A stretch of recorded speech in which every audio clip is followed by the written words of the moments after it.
Hello and welcome everyone to another episode of the Success Navigator, the SHRPA interview series. A series where we dive further into the findings of Asia Pacific and Middle East's largest HR industry study, the People Matters SHRPA Global Research Report, and talk to top talent and tech leaders to provide you actionable insights and strategies towards creating an impactful 2025. For our conversation today, we have the privilege of having Saurabh Deep Singla, the outgoing CHRO at upGrad, as part of the conversation. Thank you. Thank you for joining us today, Saurabh. Thanks, Rove. Thanks, People Matters. Always a pleasure to talk to you. Great. It's great to have you with us, Saurabh. And today in the interview, Saurabh, we'll be diving a bit deep into looking at how change management can really help HR leaders accelerate their execution capabilities and also address some of the gaps that business today requires HR to proactively deliver on. So we'll be covering these across different parameters, and we look at some of the findings that have come up from the Global Sherpa report, and that will help us anchor this conversation. And I look forward to a interesting conversation with you, Saurabh. Yep.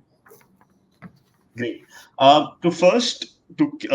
first question to you, Saurabh, is if you look at the report, right? One of the interesting findings that the report revealed was while on one hand, HR leaders across APAC and Middle East are saying that they are ready to adapt to business changes and are ready to show a high level of change readiness.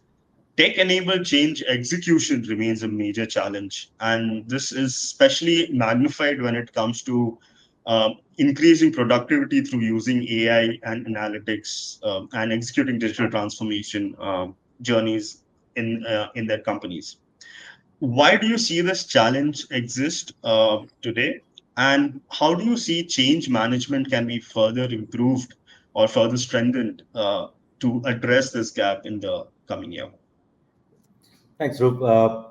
And I read the report, and it's very interesting report, I must say, the Global Sherpa report. Very relevant, and I think a topic that is being discussed like in so many forums.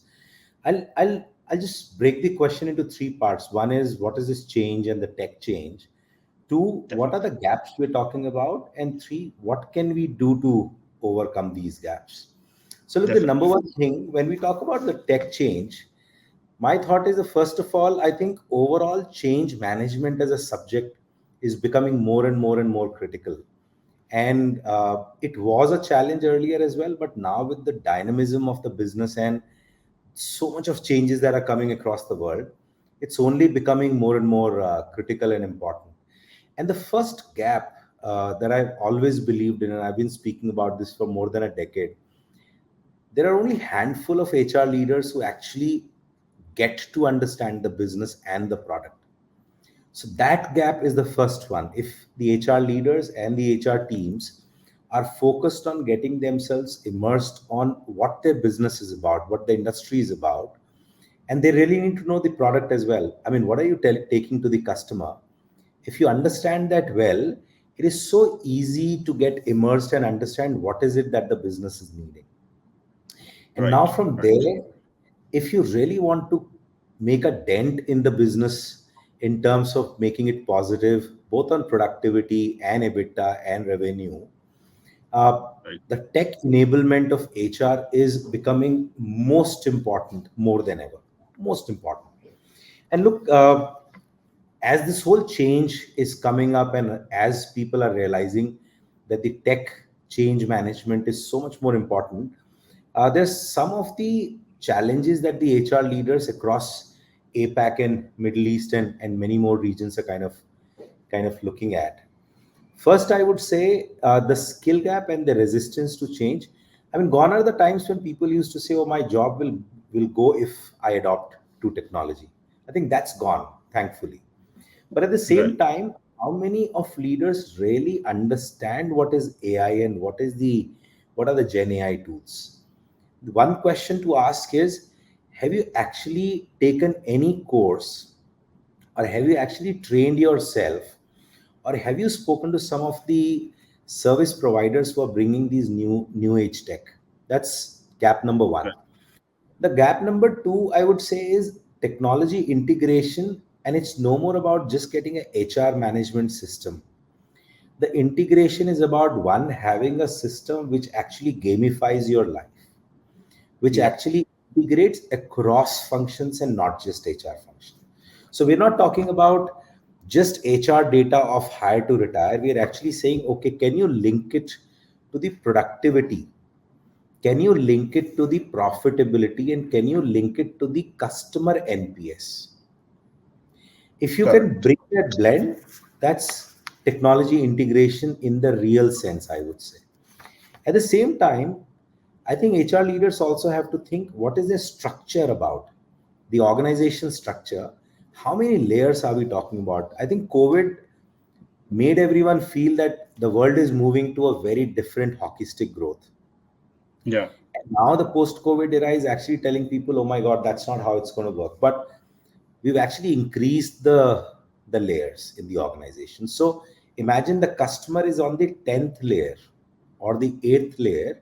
How would the leader who kind of does the decision making really listen to the customer? These three things, when not understood well, creates unrealistic expectations driven by HR for the business. Because the business may come back to you and say that, listen, I need this change. And Yeah. HR, if they're on a back foot, if they don't understand the business, if they do not have the right technology integration, and if they have excessive layers in the organization, reducing the last mile effectiveness of action, Yeah. unrealistic expectations are driven. I can tell you the last 2 years at upGrad, Ronnie and I have been driving exactly this thing in terms of how do we delayer the organization, not for cost, but for speed.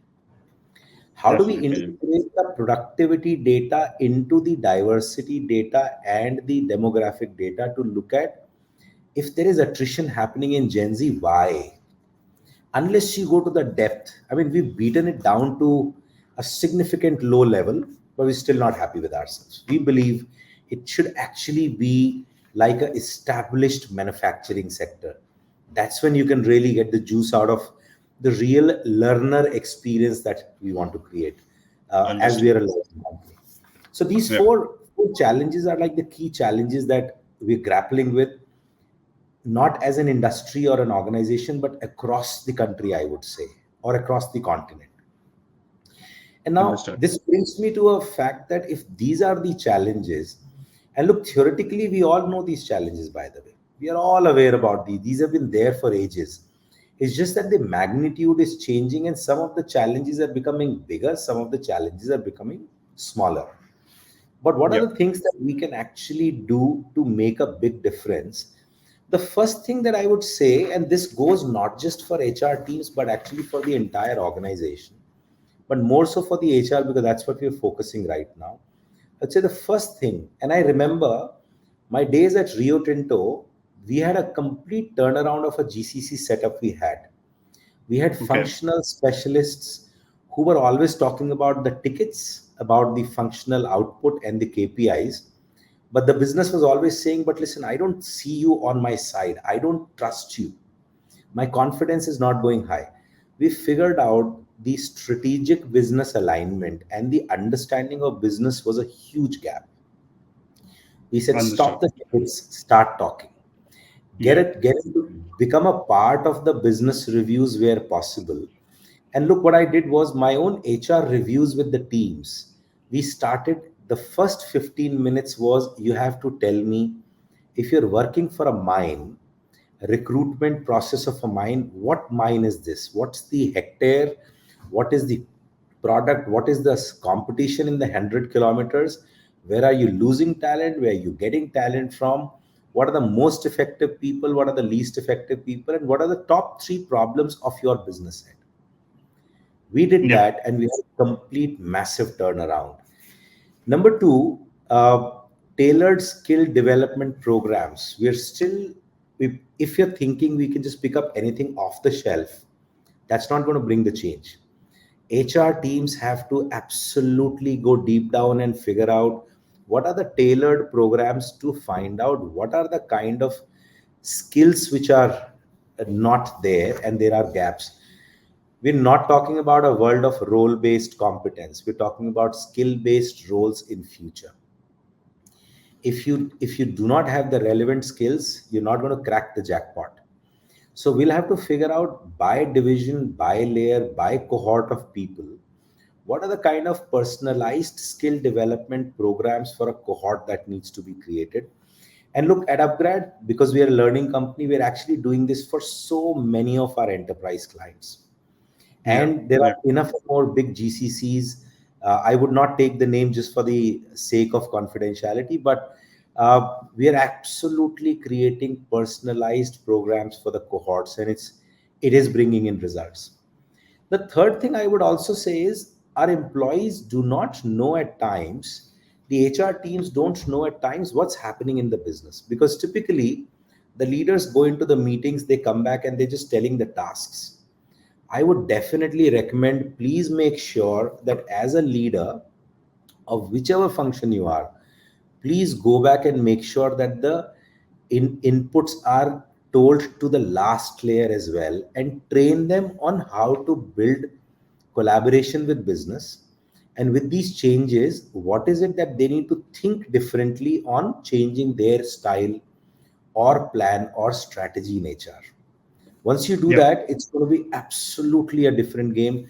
And look, what sits on top for everyone is data oriented decision making. And data is not 1 week back or 1 month back. Today, we are actually talking about our tools that we use at upGrad, where we have a sync on data every 1 hour. It's as real time. It's not difficult, but there's a mind block. We always believe, oh my God, but how do I give the data real time? Because it's so fast changing. There are people Agreed. joining, Yeah. people leaving. But the fact is, you need a cutoff. If it's yesterday 12 o'clock night data, that should run for today. And then today's data should run for tomorrow. You just have a 24 hours lag.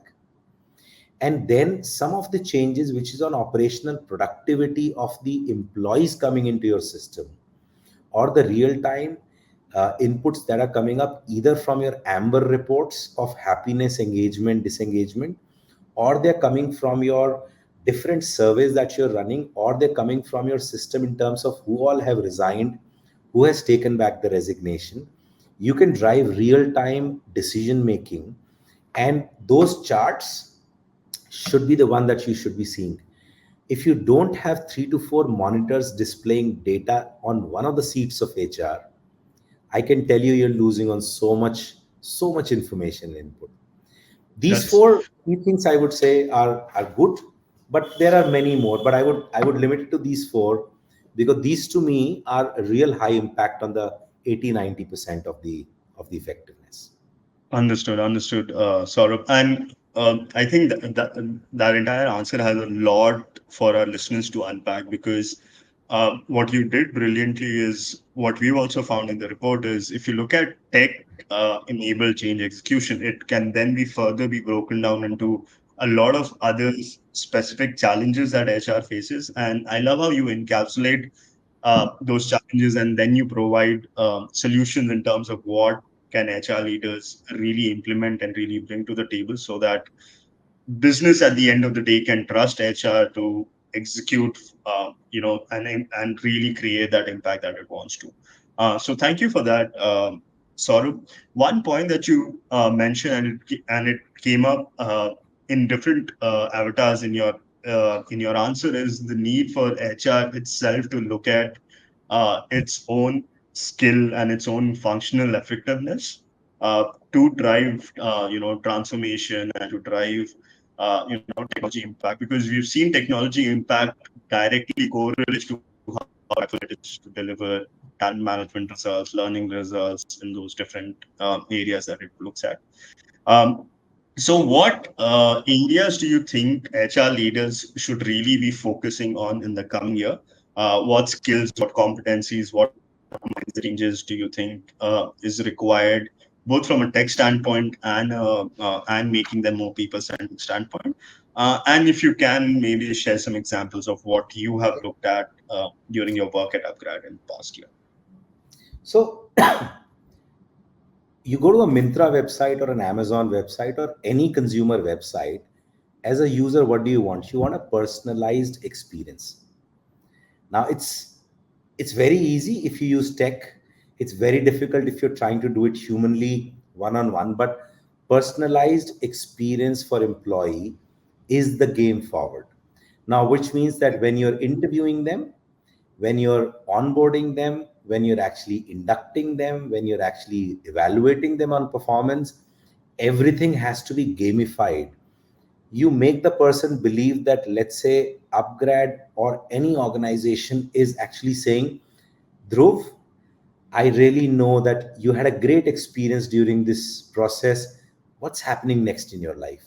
The moment that word Dhruv comes there, you'll suddenly feel, oh, somebody's talking to me personally and they actually believe in me. So personalized employee experience is going to be one big thing, and we all have to see how do we drive that, both from a tech standpoint, and when you're individually meeting, figure out how are you going to remember some of the things. And that's where technologies like Amber can also help you. There are various enough platforms available. Amber happens to be one that I've just recently implemented, and hence using that name. The second thing is your overall tech, when you're trying to make it personalized for experience, please go back to your employees and ask them, what is it that they want? I always believe culture should be what takes the organization towards the goal it intends to achieve. An employee experience is what an employee wants to experience. And you want to go the X way and I try to push you to the Y way, that's not going to work, because that's where the dichotomy will come. An employee will say, listen, but that's not what I want. So please Yeah. do a communication both ways. And there are enough tools available, simple tools available. Use them and talk to your employees daily and not annually or biannually. This whole thing of annual feedback surveys, of annual engagement surveys, is gone thing for me. I need to talk to my employees like every day now. I need to ask them a simple question: how are you feeling today? It takes a bit of time to build trust. Once it is done, your employee will talk to you through these technologies. It has to be that ease of use. The second thing is use a lot of data to make it personalized. You will have different cohorts of your employees. Some are going to be pillars, some are going to be platforms, some are going to be skyrocket team members with very high potential and wanting to move very, very fast. You need to figure out how do you give them different cohorts of experience as well. And data should help you doing that.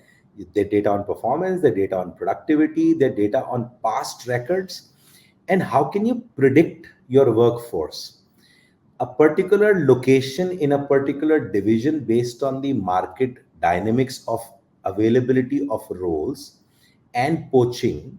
You can actually Right. figure out what kind of an engagement is needed for that cohort for attrition to be curbed. At the same time, there can be a cohort, let's say in a city which is very slow moving city, but gets you people who are absolutely in depth committed and they don't find enough opportunities outside. You don't lose track on them, but you engage them on a lot more long term engagement activities, team building activities. Then you figure out how do you create talent management paths from there slowly to move people into the other cities. So there is a very good balanced talent movement that's available.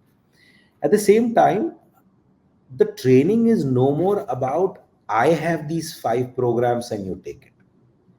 We're Okay. actually Yeah. talking about demand based training and available training, which is async programs.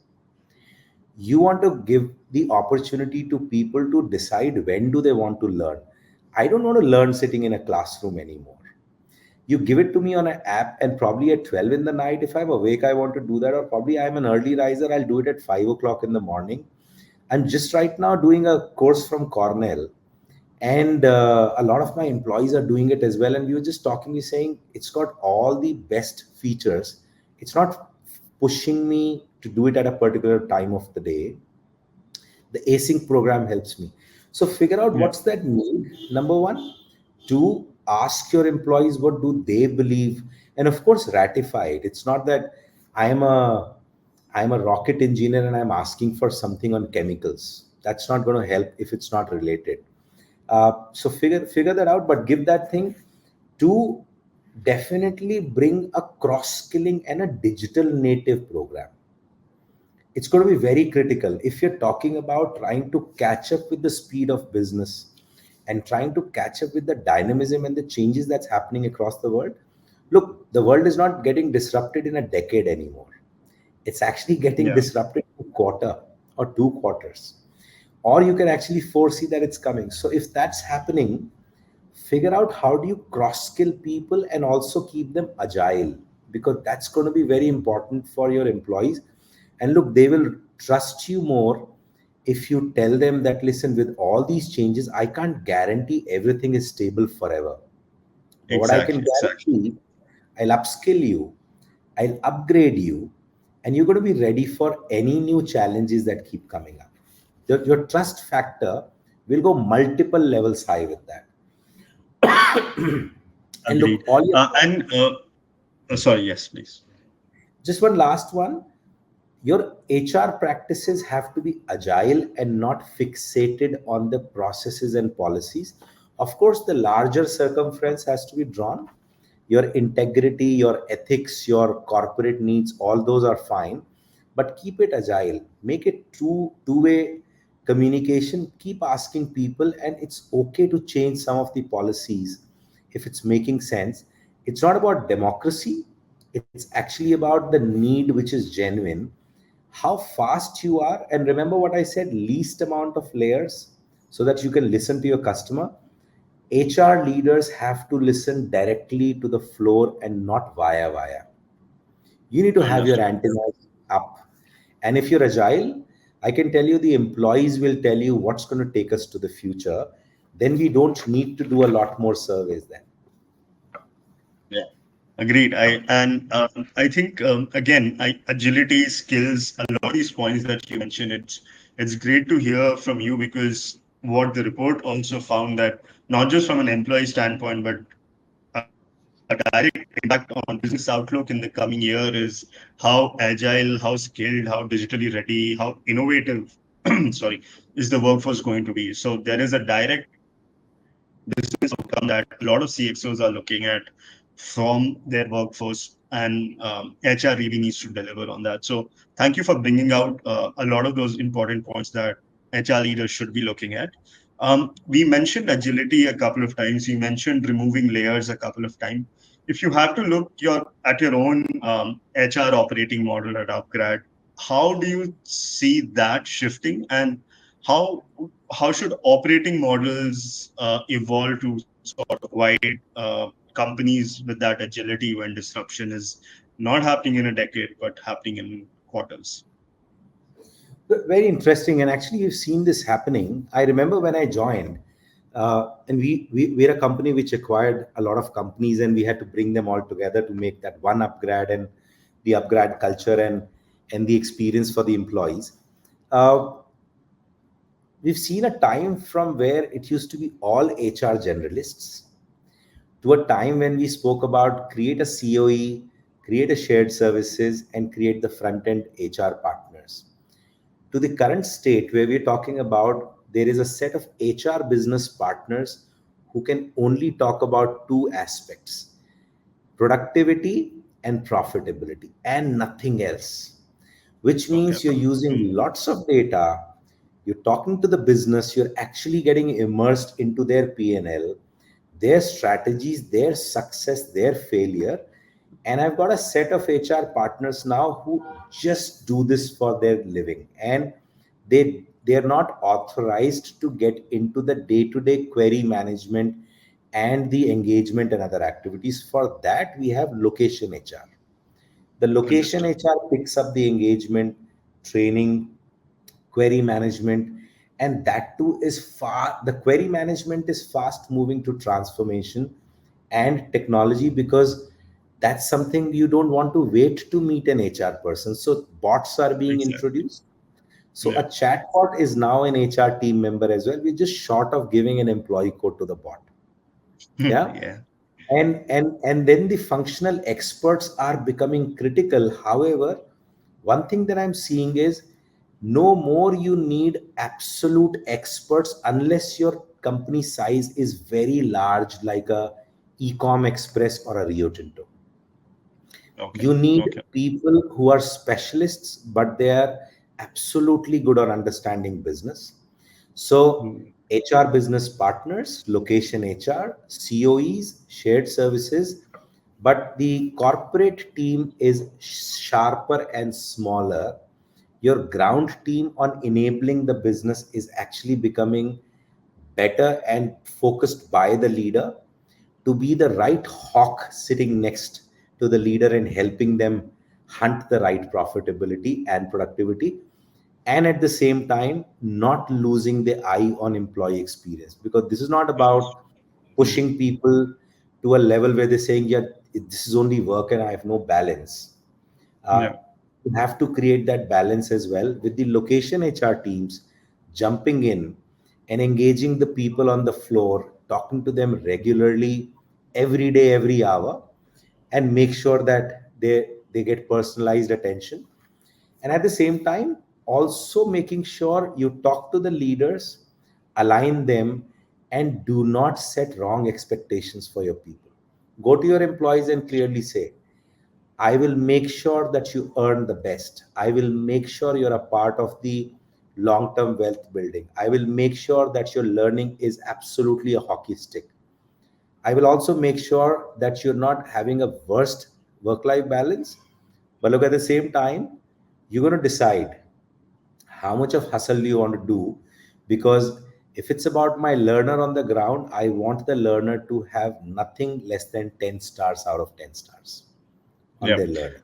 And I love how you've broken down agility. I mean, oftentimes words like agility and adaptability, they remain words in a document, but they're not able to translate into how is HR really driving that.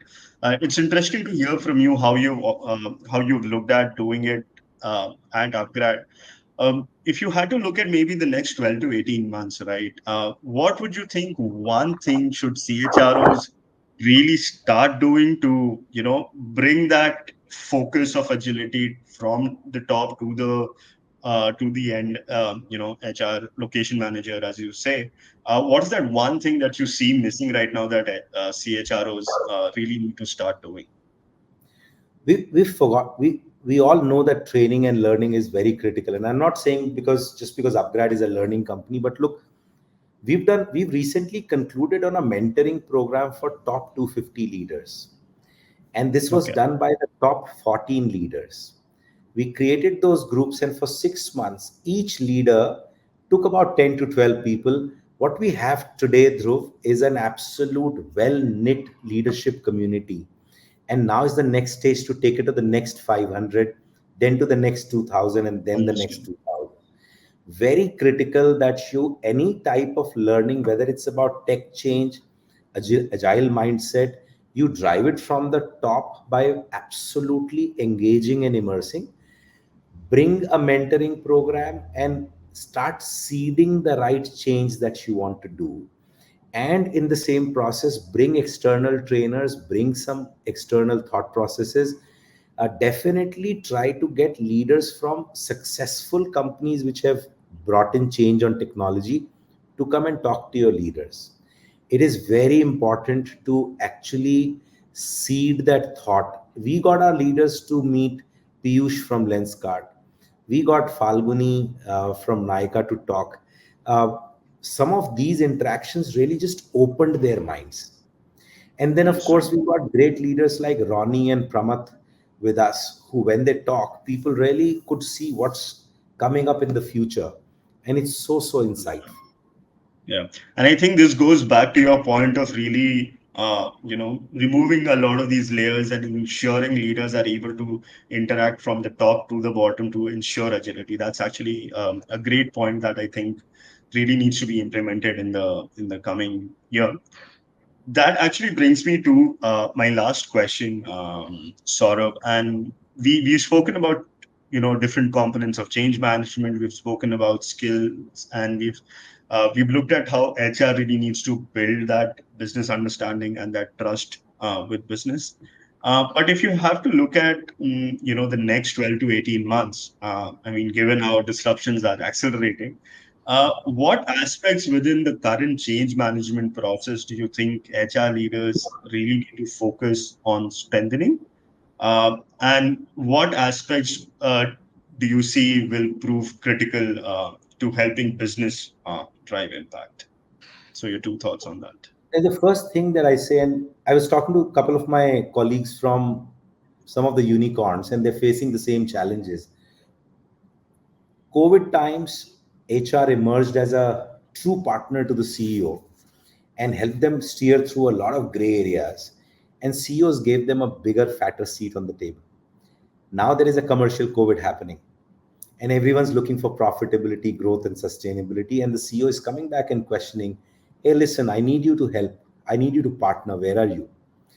So the Yeah, first thing I would say is get a strategic business alignment and on objectives of what's going to change in the future.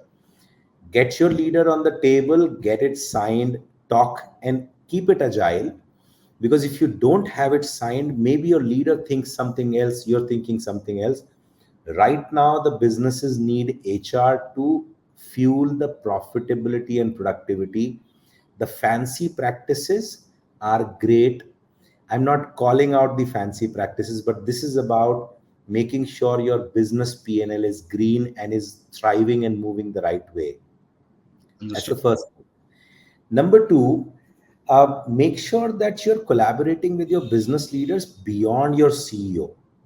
And it's not just about the first layer of leadership, but it's actually three layers of leadership. That's the responsibility of HR as on date.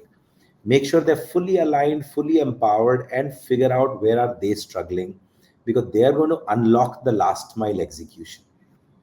The third thing I would say is make sure your communication is employee centric. Don't try to go back and communicate things which is only one sided, that listen, this is what organization needs, this is what Yeah, you have to do because we're telling. Please put it on their side and genuinely tell them, this is what we believe, if you do we will be successful, both as an employer and an employee, as one community and one team. I'm not using the word family because organization is a professional body. Yeah, but at the yeah, same time, you need to inculcate the trust and the confidence like a family, because that's needed. Then the last one I would say is the leaders have to be role models today. you can't agreed. you can't come and say, I there is this philosophy and you do it, unless you can't do it yourself. I'll give you an example. I've got a amazing leader, Govind, who sits in Bangalore and runs the P&L uh, for my working professional group. There are some Saturdays where we have to work because the learners are easily available on Saturdays. So my Yeah, teams have to work. Govind will be in office every Saturday to make sure that when he's talking to his team, he's walking the talk. It's a very simplest example. The second example I'll give you is I've got a COO, Shriroop. I was talking to him, where are you staying in Bangalore? He said, listen, I'm just staying in this budget hotel because I believe it's good to be frugal. I'm just going there to sleep. It's a simple story. It's not about cost cutting. It's actually about walking the talk to say, this is what it is. Ronnie sits on the economy seats with us, not the business class, because he says, no, but I want to be with you and sit with you and talk in the flight, rather than sitting in a different business class, giving you a feeling that, oh, you are still sitting on an economy. So it's about inclusion. yeah, Small little things. Inclusive leaders who are walking the talk will go a much longer way. And look, of course, the result has to be there, because you can be a great leader, but if you're not achieving the outcome and the output, the board, the shareholders, the leaders, and even the employees will come back and question you. So definitely. be connected to what you commit, and definitely make sure you go all out to measure the impact and to achieve what you have to achieve. Then I can Great. tell you, Dhruv, life is very easy. It's not difficult. We make a rocket science out of it. bring stability in your leaders, bring stability in your people, get the processes which are agile. And technology, I believe 80% of HR has to be run with technology, and 80% of my people in HR have to be free to hold the hand of an employee and actually talk every day. Then the Yep. magic will come, because it's a blend. The technology and human beings both have to sit together, stay together, and survive together.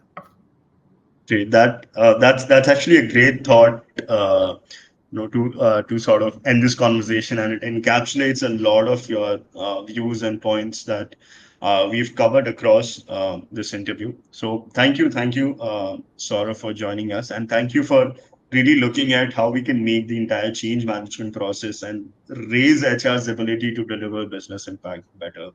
So thank you for joining us. No, thank you. It's always a pleasure, like I said, and always wishing luck to people matters, and helping the HR world get so much of relevant information. Thank you, Dhruv. Great, great, great. Thank you. And for our listeners, stay tuned as we bring you more insightful discussions with HR leaders and talent professionals across APAC and Middle East as part of this series to equip you with the right insights and strategies to make 2025 impactful. Thank you, and I'll see you in the next episode.